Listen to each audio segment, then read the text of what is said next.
I'm curious about the art element of this movie, especially in relationship to your last film, Showing Up, and just the ways that art can variously impact people's lives, unconventionally sometimes. First, I'm curious if you see a connection or a relationship between those two movies, if they're in conversation with each other. And then also working with Josh, if you guys discussed Mooney's character as an artist, a wannabe artist, someone who is, working within maybe the same milieu or academic background as Michelle Williams' character in the previous film. I didn't think of them in relationship to each other. Maybe I wasn't quite done. I mean, it's very lovely to have so much of your research be about art. It's kind of nice.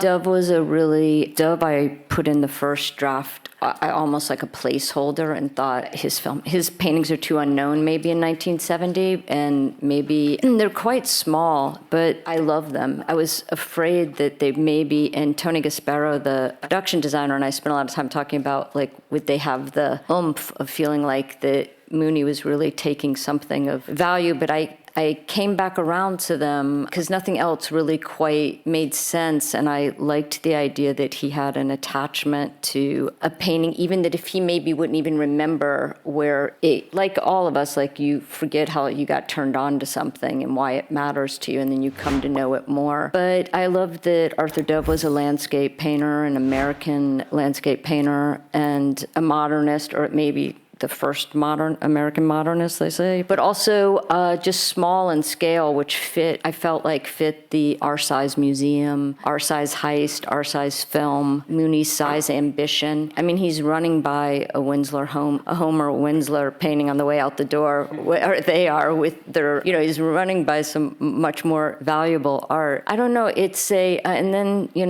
I can't remember if you knew Dove before. Yeah, but only the sunset and the swirly sun. Well, that's interesting because that's the one above Period's office. Yeah, right. Yeah, it was really nice to get to indulge. And there was this little practical reason that I happened to know someone that worked at the Phillips Museum in D.C. who has they have a huge Dove collection. So I was like, okay, here's a place to start. Yeah, Neil Kopp and all became chroniclers of Dove and how to track down doves. Yeah, I don't know. And the colors end up being very nice for our film and balanced with these great cat paintings that are at the end later in the film. And I'm spacing on Irina's last name. Come on, Neil. I used to know that.